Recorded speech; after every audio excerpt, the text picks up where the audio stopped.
Ce fut le match le plus comique de l'année.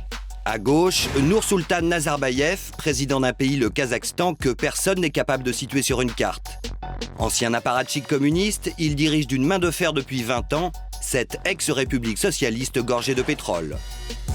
À droite, Sacha Baron Cohen, le comédien britannique le plus déjanté, auteur d'un film Borat qui raconte les aventures délirantes d'un faux reporter de la télé kazakh envoyé aux États-Unis. Un combat ubuesque, le film ayant été tourné en Roumanie, qui tourne à l'avantage de Borat, 130 millions de dollars de recettes, un carton au box-office. J'aime sexe. C'est nice. Et c'est mon pays, le Kazakhstan. Il est situé entre Tadjikistan et Kyrgyzstan et enculé d'Ouzbékistan. Depuis 3 mois, les provocations de Borat ridiculisent le Kazakhstan et provoquent une crise diplomatique. En visite à Washington, le président kazakh s'est plaint du film auprès de Bush.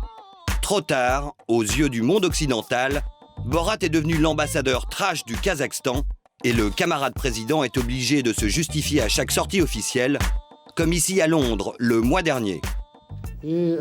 Puisque vous me parlez de ce film, peut-être que le journaliste Borat Sagdiev est présent dans la salle.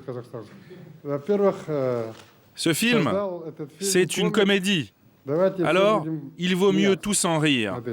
Mais bon, il y a aussi des bons côtés, des côtés positifs, parce que la pub, c'est la pub. Je suis sûr que du coup, vous avez très envie de venir au Kazakhstan maintenant. Bien vu, président.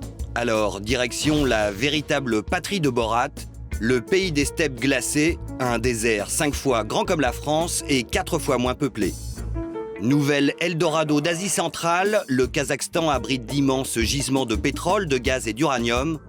Une aubaine pour ces anciens nomades qui vivent dans des conditions extrêmes, non loin de la frontière chinoise. La vie est difficile ? Non, ça va. La vie est belle ici.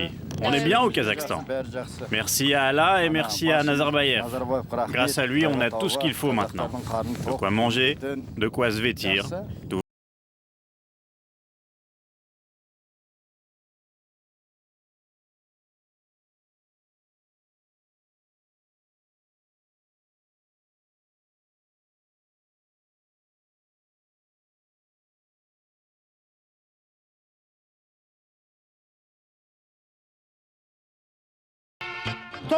Qui nous indique la route à suivre? C'est notre président, le président de tous les temps et de tous les peuples, notre frère aîné, Nursultan Nazarbayev. Grâce à Internet, l'effet Borat s'est propagé jusqu'au Kazakhstan malgré l'interdiction de diffusion du film. Mais après 70 ans de congélation soviétique, l'humour britannique a du mal à passer. Vous avez entendu parler du film Borat ? Là où on a ridiculisé le Kazakhstan?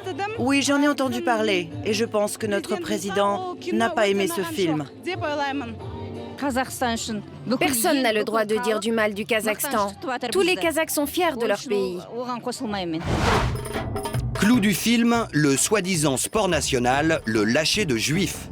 Un délire antisémite qui révolte la communauté juive du Kazakhstan. Précision, c'est ici que Staline, dans les années 50, avait déporté dans des conditions atroces des milliers de juifs raflés en Union soviétique. Aujourd'hui, à la synagogue d'Almaty, le rabbin new-yorkais a décrété l'humour de Sacha Baron Cohen non cachère. Je respecte énormément les Kazakhs. Et pour moi, se moquer de ces gens en racontant n'importe quoi, cela me semble injuste. Et si vous me demandez ce que j'ai envie de dire à Borat, c'est qu'au moins, il devrait s'excuser. Vous me voyez là? Est-ce que j'ai l'air d'un juif? J'ai l'air d'un juif, hein? Eh bien, j'habite ici depuis 13 ans. Tout le monde sait que je suis juif et personne ne m'a jamais fait la moindre remarque. Au Kazakhstan, l'effet Borat est quasiment devenu une affaire d'État. Entre les partisans du film, qui voient un bon moyen de promouvoir le pays, et les défenseurs de la fière nation kazakh, la polémique fait rage sur les plateaux télé. Ce Sacha Baron a diffusé son film dans le monde entier et ridiculisé tous les Kazakhs. Cet écrivain, lui, propose carrément d'offrir une prime de 10 000 $ à Borat pour service rendu à la nation, sans rien. Borat est un acteur comique. Il ne veut aucun mal à personne.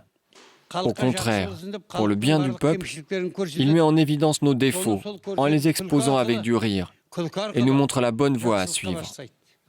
Changement de ton au siège de la compagnie nationale Kazakhfilm, où l'on a trouvé le véritable coupable, le public américain et sa légendaire stupidité. Demandez à un Américain moyen où se trouve le Louvre et vous verrez. Il vous répondra qu'il se trouve aux États-Unis. Chez les Américains, il existe une certaine inculture. Il leur semble que tout commence par l'Amérique. Et si Borat était dans ce bureau, qu'est-ce que vous lui diriez ? Eh bien, vous savez, mon défunt père disait « Dire à un con qu'il est con ne le rendra pas plus intelligent. »